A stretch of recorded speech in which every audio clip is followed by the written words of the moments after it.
millionaire's son was blind until the new maid discovered the truth. I still remember the first time I saw the mansion on the hill. It didn't look like a home. It looked like a memory too proud to fade away. Its tall iron gates gleamed under the morning sun, the marble walls shining with a kind of cold perfection that made me feel small before I even walked inside. My name is Preeta Sharma, and I wasn't supposed to be there. I was a village girl, barely 22, with a worn pair of shoes, a few saved coins, and a heart that still believed in new beginnings. When the agency called to say a wealthy family in Mumbai needed a maid urgently, I didn't ask questions. I just packed my small bag and took the night bus. What I didn't know was that behind those grand gates, my life, and someone else's, was about to change forever. The mansion belonged to Mr. Sanjay Malhotra, a man whose name people whispered with both awe and envy. A self-made millionaire, owner of several hotels across India. But lately I'd heard his name mentioned with something else. Pity. Because his only son, Arav, had lost his sight in an accident a year ago. The head maid, Mrs. Fernandez, greeted me at the door. She was strict, her eyes sharp but not unkind. "You're the new one from the agency?" she asked, looking me up and down. "Yes, ma'am," I replied quietly. You look too young for this kind of work," she said, adjusting her glasses. "But maybe that's what the boy needs, someone gentle." The boy, that's what everyone called him. Mrs. Fernandez explained my duties quickly, cleaning the east wing, preparing light snacks, and assisting with Arav's daily walks in the garden. "He doesn't like people fussing over him," she added sternly. "And never, under any circumstance, mention his blindness. Understand?" I nodded, though my heart twisted a little. How could one pretend not to see what was so painfully visible? The first time I saw Arav, he was sitting by the window in his study.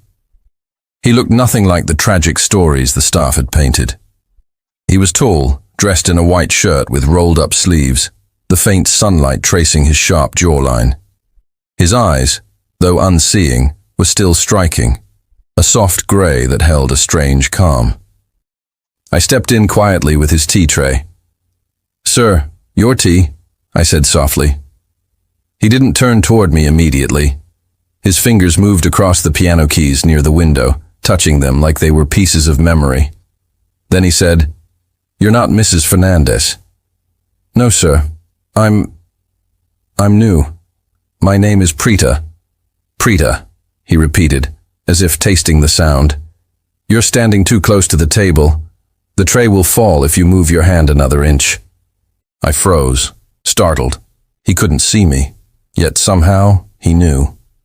I placed the tray carefully on the table and stepped back. He smiled faintly.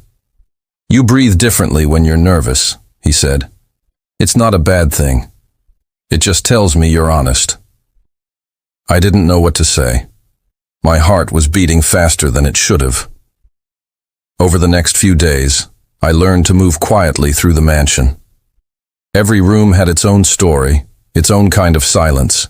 The walls were covered with portraits, Mr. Malhotra shaking hands with world leaders, Mrs. Malhotra, who had passed away years ago, smiling beside her son.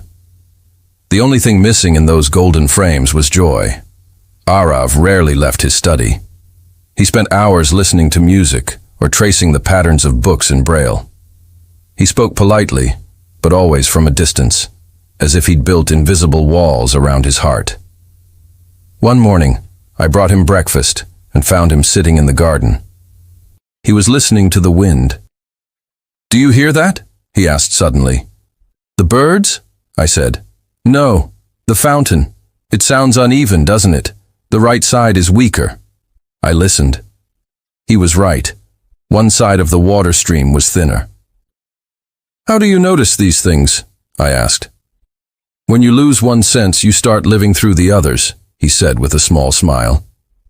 "The world becomes louder, brighter, sometimes even too much to bear." There was something in his voice, a quiet ache I couldn't name. Mr. Malhotra, meanwhile, was rarely home.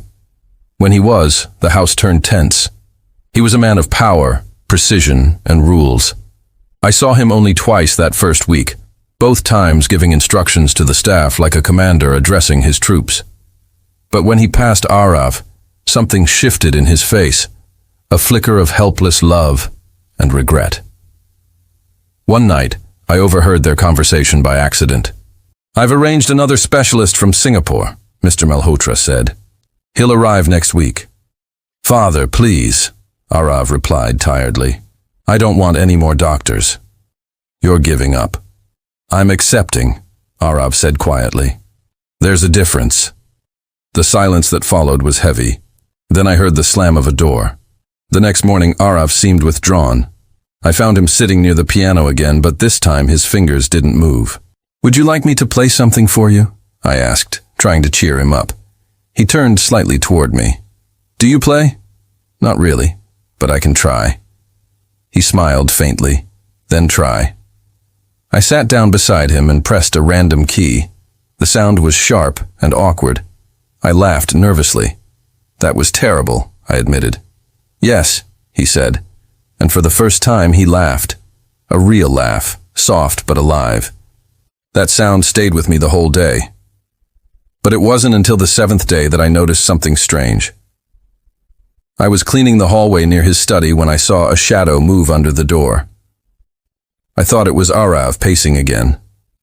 But then I heard a soft click, the sound of a camera shutter. When I entered, the room was empty. Only the curtains moved slightly with the wind. I frowned and picked up a small metallic object from the floor. It was a lens cap. Why would a blind man have a camera? That night I couldn't sleep. The image of that lens cap kept replaying in my mind. I thought about the way Arav had turned his head so accurately toward sounds, how he could sense distance, how he'd noticed the uneven fountain, and I remembered something else. When I'd accidentally dropped a spoon days ago, he hadn't flinched, not even a blink. A chill ran through me. Could it be that he wasn't completely blind? I tried to dismiss the thought. It sounded impossible. But the next day, while serving him lunch, I decided to test it. I placed the glass of water slightly farther away than usual, an inch beyond where his hand could easily reach. He paused mid-sentence, turned his face toward the glass, and reached out perfectly, without fumbling, without hesitation. My heart skipped a beat. "Here you go," he said calmly, handing me the empty glass afterward as if nothing had happened. I smiled, but inside, my thoughts were racing. Something was wrong. Or maybe, something was being hidden. Later that afternoon, as I dusted the bookshelf, I found a hidden compartment behind a row of books. Inside was a small box filled with photographs. Photographs of the garden, the piano, and even the kitchen, all taken recently. And in one of them, I was there, standing by the window, holding a tray. The caption below read in delicate handwriting, "Light can be found even in darkness." I froze. My breath caught in my throat. He could see me. Arav Malhotra, the millionaire's blind son, was not completely blind. But if that was true, then why was he pretending? That night I could barely breathe. I kept staring at the photograph I'd found hidden behind the bookshelf.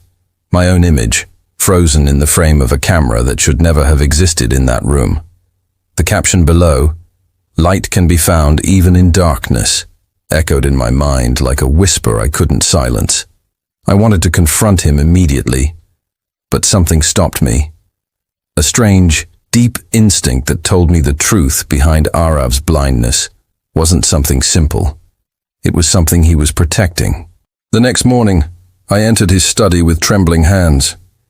He was sitting by the piano again, his head tilted slightly, listening to the birds outside. The sunlight fell across his face, and for a moment, I thought I saw his pupils narrow, reacting to the light. No, that couldn't be. "Good morning, sir," I said, trying to keep my voice steady. He turned toward me, that same calm expression masking whatever storm lay behind his eyes. "You sound nervous, Preeta," he said gently. Just a little tired, I lied. He smiled faintly. You shouldn't lie. Your voice betrays you. That one sentence made me shiver, because it wasn't just his hearing. It was almost as if he sensed every heartbeat around him. The day passed quietly, but I kept watching him. I noticed small things now. The way he tilted his face toward light. How his hand never bumped into furniture. How he adjusted his steps perfectly when walking down the hallway. At lunch, he reached for his fork without fumbling. At tea, he poured water without spilling a single drop. And yet, he still pretended not to see. I couldn't understand it. What would make a man hide his own sight? Later that evening, Mrs. Fernandez called me to help serve dinner to Mr. Malhotra. It was the first time I had seen father and son at the same table. The air between them was tense, like two storms trying not to collide. "How was your day, Arav?" Mr. Malhotra asked stiffly. "The same as yesterday," Arav replied, his tone quiet but firm. Mr. Malhotra sighed. "You can't spend the rest of your life in that room. I'm arranging for a new therapist." "I don't need therapy, father. You need help." "What I need," Arav said sharply, "is for you to stop treating me like I'm broken." The silence that followed was unbearable. I stood at the edge of the room, pretending to be invisible, my heart racing as the tension grew thicker. Finally, Mr. Malhotra pushed his plate away and said, "You don't understand, Arav. That accident didn't just take your sight. It took everything your mother loved in you." Arav's hands clenched. His voice trembled. "Don't talk about her." And then he stood up and left the table, his cane tapping against the marble floor. Mr. Malhotra sank back into his chair, his face buried in his hands. In that moment, I realized something. Whatever secret Arav was hiding, it had something to do with his mother. That night, I couldn't sleep again. Curiosity had taken root in my heart like a restless flame. So when the clock struck midnight, I slipped out of my small servant's room and walked toward the east wing. The mansion was silent, except for the faint ticking of the grandfather clock. Arav's study door was slightly open, a thin line of golden light spilling through the gap. I peered inside. He wasn't sleeping. He was sitting at his desk, sketching something with charcoal on paper. His movements were quick, confident, the movements of someone who could see. I stepped closer, trying not to make a sound, but the floor creaked softly. He froze. "Who's there?" "It's me," I whispered. "Preeta." He relaxed slightly but didn't turn. "You shouldn't be here at this hour." I couldn't sleep," I said. "I heard noise." He set the charcoal aside and finally turned toward me. And for the first time, I saw something different in his eyes.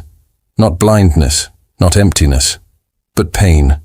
Deep, unbearable pain. "You shouldn't see this," he said quietly. "Why?" I asked. "Because you're afraid I'll know?" He didn't answer. His silence said everything. I took a few hesitant steps closer and looked at the drawing on his desk. My heart caught in my throat. It was a portrait of a woman, beautiful, graceful, smiling, and it looked exactly like the woman in the photographs around the house, his mother. And at the bottom, written in soft pencil, were the words, "For the one who never opened her eyes again." I felt tears sting my eyes. You can see, can't you?" I whispered. Arav didn't look up. "It doesn't matter anymore." "It matters to me," I said firmly. "You've been pretending. Why?" He exhaled, his jaw tightening. For a long time, he said nothing. Then finally he spoke, and his voice broke something inside me. "Because she died thinking I was blind." I didn't understand at first. He continued, his tone quiet, trembling. "My mother was driving that day. I begged her to slow down. It was raining, and the road was slippery. But she said she wanted to reach home before the storm got worse. I saw the truck before it hit us." He paused, his voice shaking. I saw everything, the headlights, her face, the fear, and then darkness.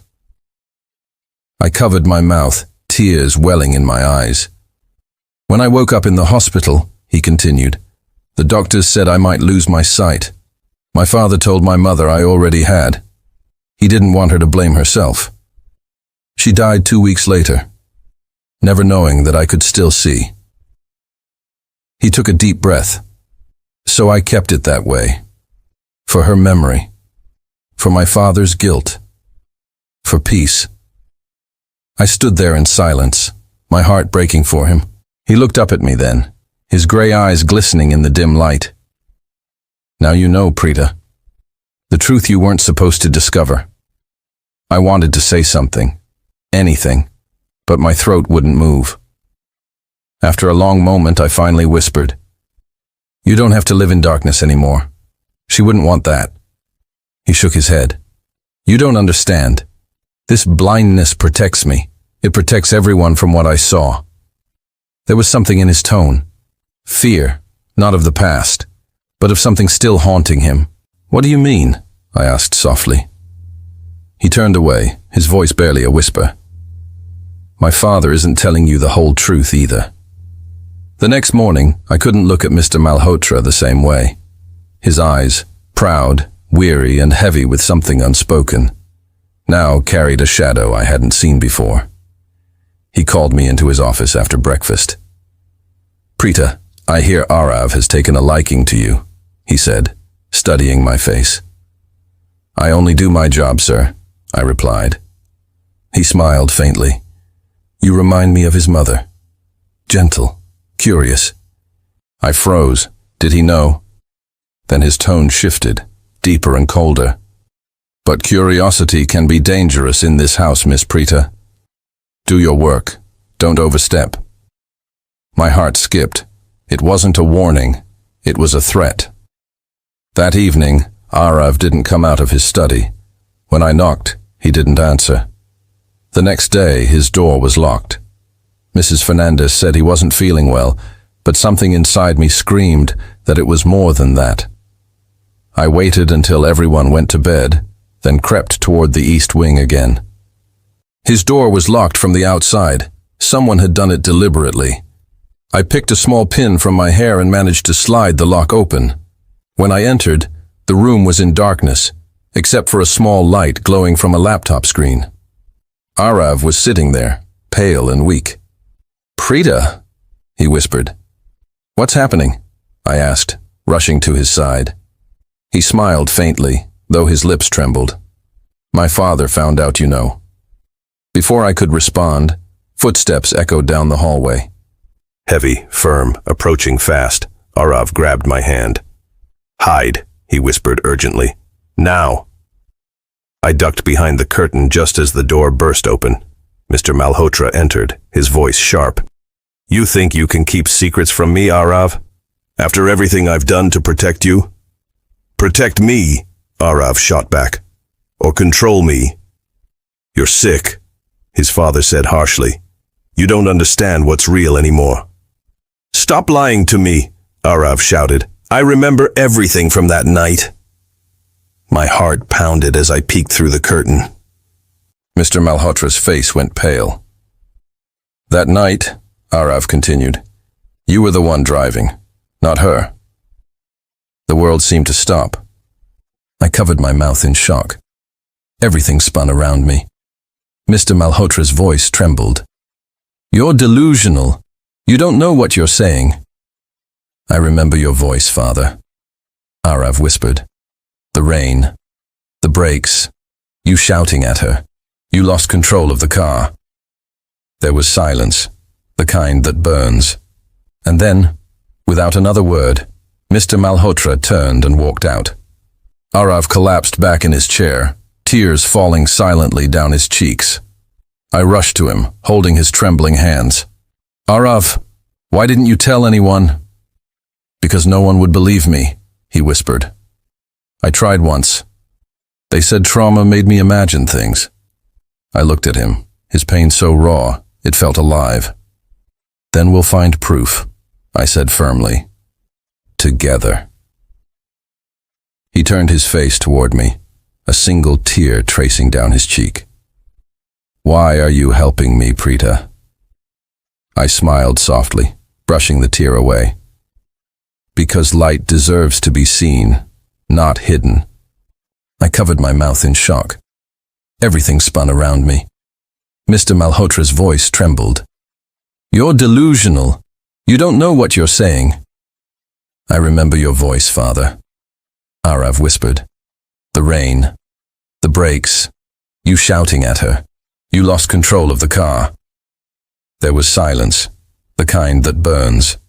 And then, without another word, Mr. Malhotra turned and walked out. Arav collapsed back in his chair, tears falling silently down his cheeks.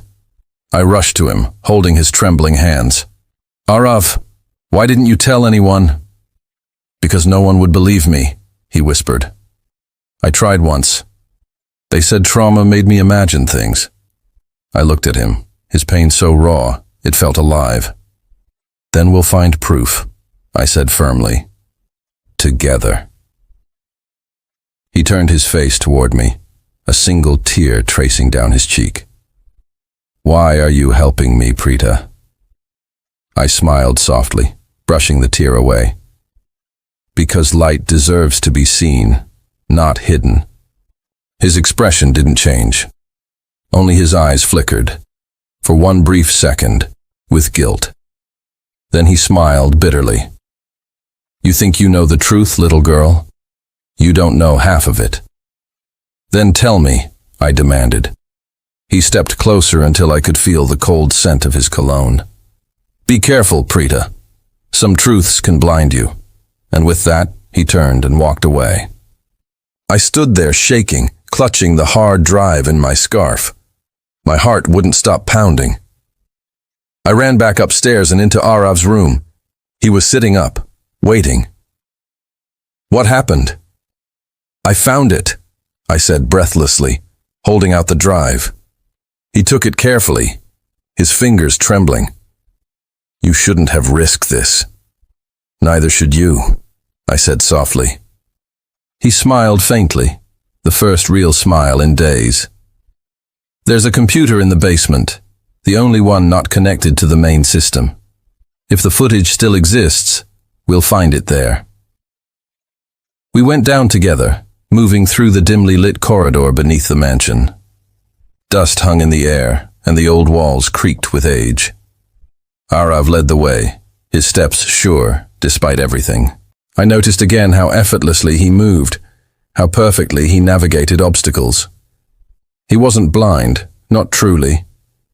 But maybe he had been in another way, blinded by grief, by guilt, by love.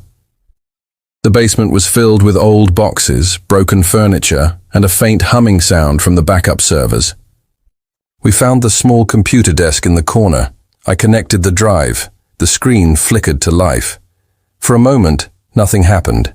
Then, the footage loaded, grainy black and white images of the mansion gate under heavy rain. My pulse raced as the timestamp appeared. June 12th, 10:47 p.m. A car appeared on screen, sleek, black, gliding through the rain. That's her car, Arav whispered, his hands gripping the edge of the table. We watched as the car swerved sharply. The lights flickered, the camera shook, and then, faintly, another figure appeared at the edge of the driveway. Someone was standing near the gate. Zoom in, Arav said. I did, slowly, carefully. And there he was, Mr. Malhotra. He wasn't inside the car. He was outside, standing by the gate, watching as the car sped toward the turn. I gasped. He wasn't driving. Arav's face went pale. Then who? Before he could finish, the door upstairs slammed open. Footsteps echoed through the house. He knows we're here, I whispered. Arav grabbed my hand. We need to hide the drive. I yanked it from the computer and slipped it under a loose brick near the floor. The sound of approaching footsteps grew louder, heavy, deliberate, echoing down the stairs. A flashlight beam swept across the basement. Preeta, Mr. Malhotra's voice called out. Arav, come out, now. I froze. Arav squeezed my hand. "Stay quiet," he whispered. The light moved closer. I held my breath as it passed inches from my face, and then, from somewhere behind us, a box toppled to the ground with a loud crash. Mr. Malhotra spun around, the beam of light darting through the room. "I know you're here." Arav stood up suddenly, his voice steady. "We saw it, Father." The light froze. "What did you see?" Mr. Malhotra's tone cracked, for the first time betraying fear. "You weren't driving," Arav said quietly. "You were outside. So, who was behind the wheel?" The silence that followed was deafening. Then, slowly, Mr. Malhotra lowered the flashlight. His shoulders trembled. "It was your mother," he said, "but not by choice." "What do you mean?" I asked. He sank onto a crate, his face pale in the dim light.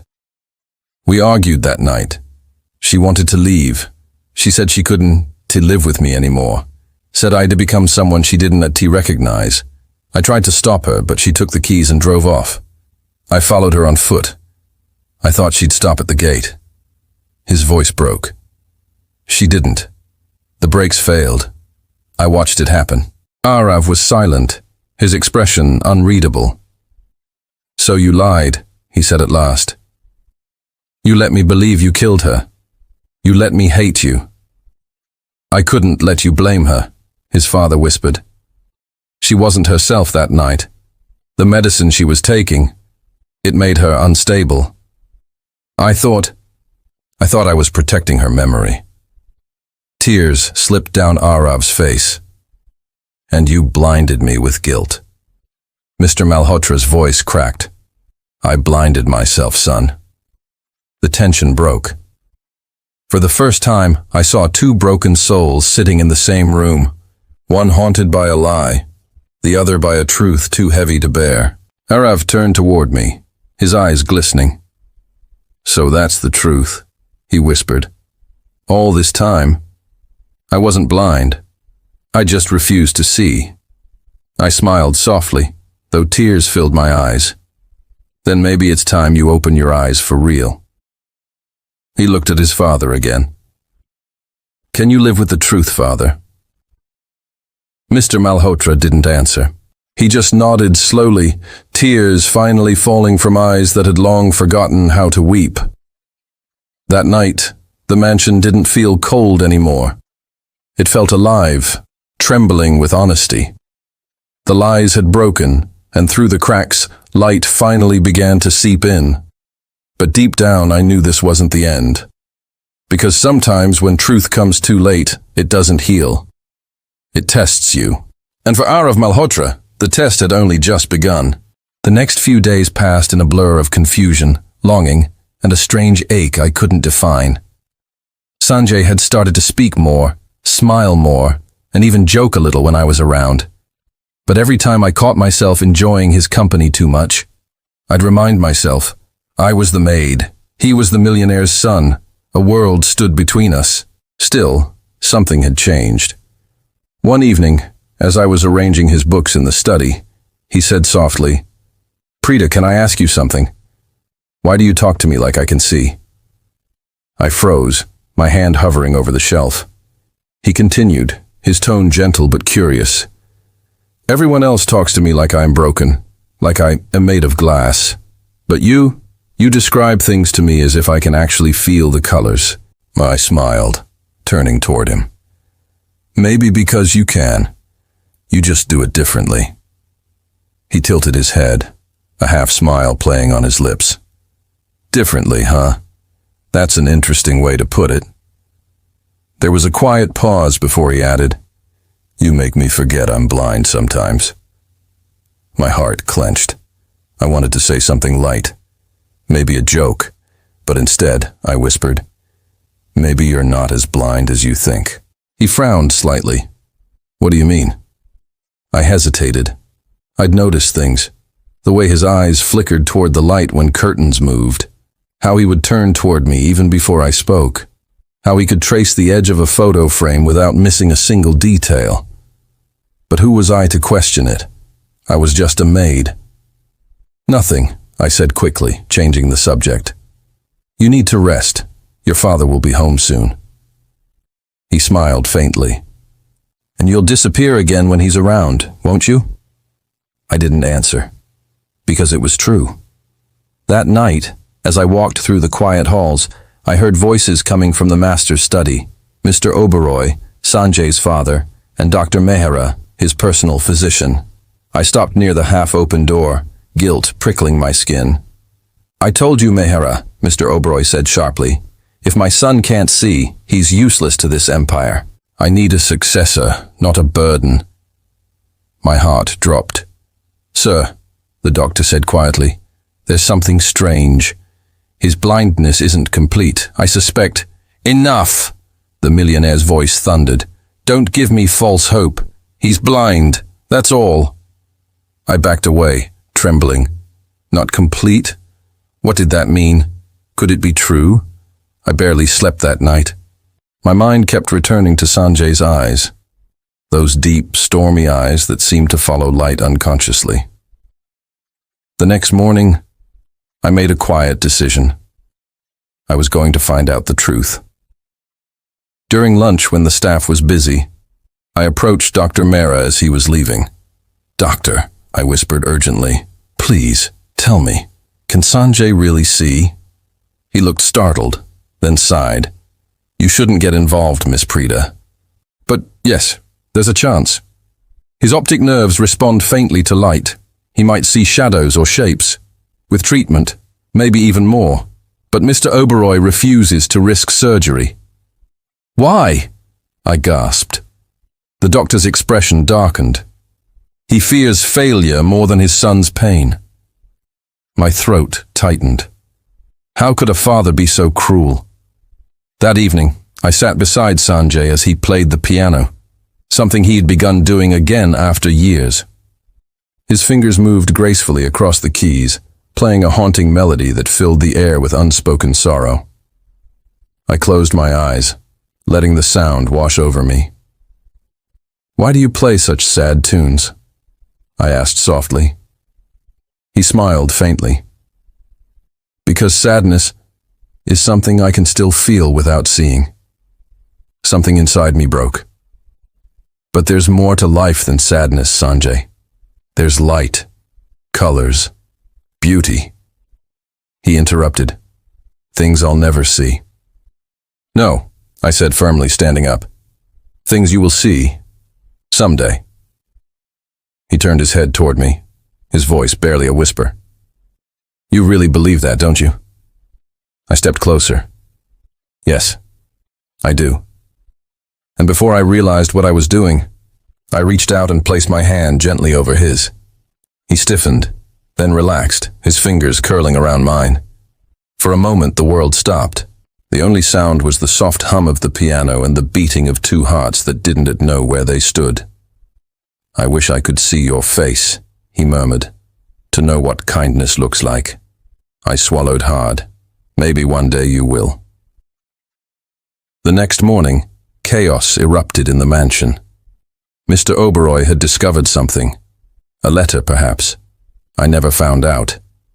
But he stormed into Sanjay's room, furious. I heard you've been entertaining the maid, he shouted. Father, you're blind, Sanjay. She's a servant. Don't you understand how ridiculous this is? I stepped forward, trembling. Sir, it's not what you think. Silence! He barked, glaring at me. You forget your place. Sanjay stood, anger flashing across his face. She's the only one who treats me like a human being. For a heartbeat, everything froze. Mr. Oberoi's face darkened. You'll thank me later, he said coldly. Preeta, you're dismissed. The words hit like a knife. My breath caught, but I managed to whisper, yes, sir. As I walked out of the room, I heard Sanjay calling my name, his voice cracking with pain. But I didn't turn back. I couldn't. That night, I packed my few belongings and stood outside the grand gates, staring at the mansion that had somehow become my world. Tears blurred my vision. I'd lost everything, my job, my place, and perhaps something deeper I never dared to name. Just then, I heard hurried footsteps. Preeta! I turned. Sanjay was there, breathless, disheveled, his cane forgotten behind him. "What are you doing here?" I gasped. "You can't walk alone at night." "I can see," he said suddenly, voice trembling. "A little. Just enough to follow the light." I froze. "What?" "I saw the glow of the gate lamps," he whispered. "You were right, Preeta. There is light." I wasn't imagining it. Tears spilled down my cheeks as I reached for his hands. "Oh, Sanjay." He smiled through his tears. "You made me believe again." But even as we stood there, the distant roar of an engine approached, his father's car. The mansion gates opened wide. Mr. Oberoi stepped out, his expression unreadable as he saw his son standing unaided beside me. For a long moment, silence hung between us, until the billionaire finally spoke, voice low but shaken. "Sanjay, you can see?" "Not fully," Sanjay said quietly. "But I can see light, and I can see her." I looked at him, stunned. His father's eyes glistened, the weight of years of denial flickering across his face. For the first time, the powerful man seemed small, human. Without a word, he turned and walked back inside. Sanjay squeezed my hand. "Don't go, Preeta," he whispered. "Not yet." And under the golden glow of the gate lights, I silently promised I wouldn't. The night after Mr. Oberoi saw his son standing on his own, the mansion felt different. There was a strange silence, not heavy like before, but uncertain, as if the walls themselves were holding their breath. I was still in the small staff quarters when a soft knock came at my door. I opened it to find Mr. Oberoi himself standing there. His face was pale, his eyes weary, but his voice was calm. "Preeta," he said slowly, "come to my office." For a moment, I thought he might fire me again, but something in his tone stopped me from protesting. Inside the grand office, the lights were dim. He gestured for me to sit. "I owe you an apology," he said quietly, surprising me. "I thought you were filling my son's head with false hope. But I saw him last night. For the first time in years, he didn't look lost." My throat tightened. "Sir, Sanjay isn't blind. Not completely. You know that." His jaw tensed. "Dr. Mehra told me. But I was afraid." He looked down, his voice breaking. "After his mother's accident, he lost more than his sight. He lost his will. I couldn't bear another failure. So I chose silence over hope." I blinked back tears. "But hope is what heals, sir. He doesn't need pity. He needs faith." He stared at me for a long moment, and then nodded. "You've changed him, Preeta. Maybe you can change me too." He reached into his desk and handed me a sealed envelope. "Take this to Dr. Mehra in the city. It's my approval for the surgery." I gasped. "You're serious?" He gave a faint smile. "It's time my son sees the world again, and maybe sees what truly matters." The next few days were a storm of preparations. Sanjay was nervous but excited. Every morning, I'd sit beside him and describe everything he might soon see. The sunrise beyond the mansion's windows, the deep green of the garden trees, the laughter of children he'd only heard before. One night before the surgery, he held my hand and whispered, "What if I open my eyes and everything isn't as beautiful as you said?" I smiled through tears. "Then close them again and see with your heart. That's where the beauty really is." He chuckled softly. "You always know what to say." "I just speak what I feel." He turned toward me, his voice low. "Then say it. What do you feel for me, Preeta?" My breath caught. I could have said it. The truth that had grown quietly inside me. But I didn't. Not yet. "Rest," I whispered instead. "You'll need your strength tomorrow." The morning of the surgery arrived. The city hospital smelled of antiseptic and fear. I sat in the waiting area with trembling hands as the doctors led Sanjay inside. Hours passed like days, every second stretched thin with hope and dread. Finally, Dr. Mehra emerged, his mask pulled down, his eyes shining. "It went well," he said. "He'll need time, but it worked." I covered my mouth to stop a sob. Tears spilled freely.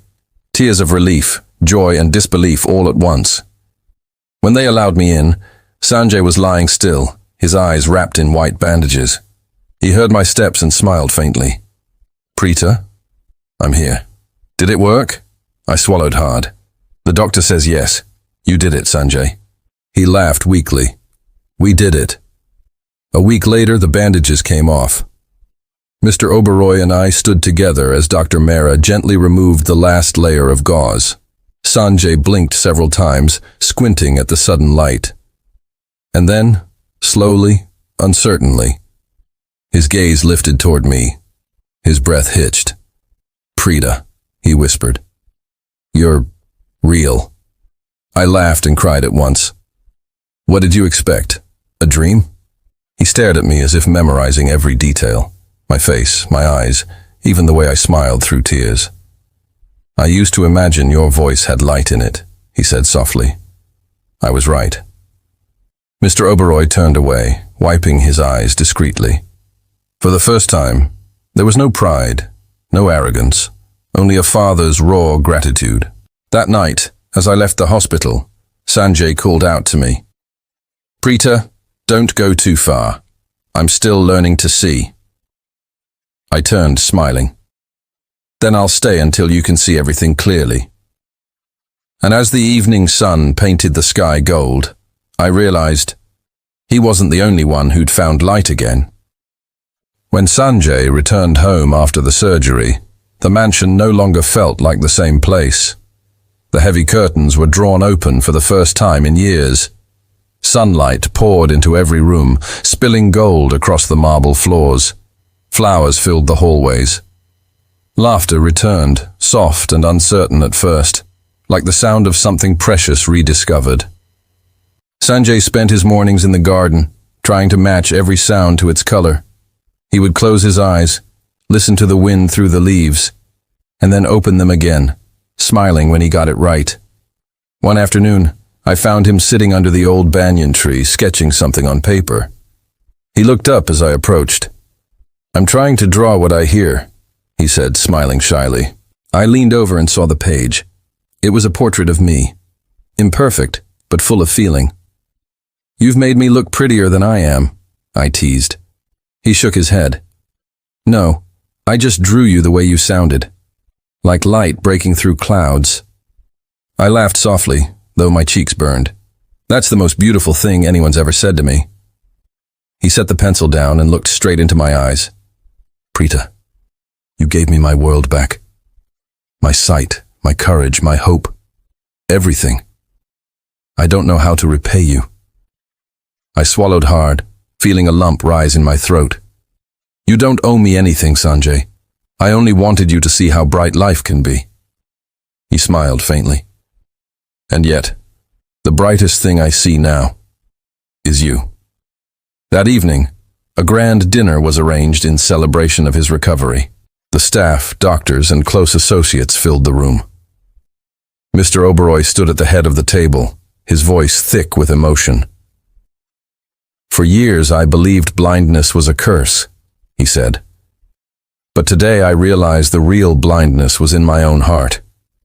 I was so obsessed with perfection that I forgot to believe in miracles. My son has taught me faith, and so has someone else." He turned to me. "Preeta, you've done what no doctor or fortune could. You gave us hope. You're no longer just a maid in this house. From today onward, you're part of this family." Gasps filled the room. I froze, unable to speak. Sanjay stood beside his father, his hand finding mine under the table, warm, trembling, sure. When I met his gaze, I saw something new in his eyes, not just sight, but purpose. Days turned into weeks, and with each sunrise, Sanjay grew stronger. He began managing parts of his father's business, visiting factories, talking to workers, and seeing everything he had once imagined. But he never forgot where he came from, or who stood by him in the dark. One morning, as I was watering the plants, he came up behind me quietly. You still talk to flowers? He teased. I turned, smiling. They're good listeners. He chuckled. Then maybe they'll hear what I'm about to say. I frowned slightly. What do you mean? He stepped closer, his voice low, almost trembling. Preeta, before you came into my life, I lived in shadows. I didn't just lose my sight. I lost myself. But you made me believe in light again. You made me want to live. Tears welled in my eyes as he knelt on one knee, pulling out a small velvet box. Now that I can finally see, I can't imagine a future where you're not in it. I gasped, softly, my heart pounding. Sanjay, he smiled gently. Will you stay? Not as my caretaker, but as my partner. For life? My vision blurred with tears. The same light I had once prayed for him now filled my own heart. Yes, I whispered, my voice shaking. Yes, Sanjay. He stood, wrapping his arms around me as the garden wind swirled around us. The man who once lived in darkness now held his light, and it was me. The day of our wedding was simple, yet beautiful. No lavish displays, no crowd of strangers, just family, friends, and a quiet promise beneath the banyan tree where it all began. Mr. Oberoi stood beside us, his proud eyes misted with tears. My son may have been born into wealth, he said, but today he's truly rich because he has found love that sees beyond everything. As the sun dipped low, casting an amber glow, Sanjay turned to me. Do you know what I see now, Preeta? I smiled. What? He looked at me, his gaze steady, full of peace. The world, my father, the colors of hope, and you, the only person I ever wanted to see first. I placed my hand over his heart. And I see you. Not the millionaire's son, not the man who was blind, but the man who taught me that light isn't just something we find. It's something we become. The wind carried our laughter across the garden where years of pain had once lived. And as night fell, the stars shimmered above us, brighter than ever before, as if the universe itself was smiling at a love that had finally found its sight.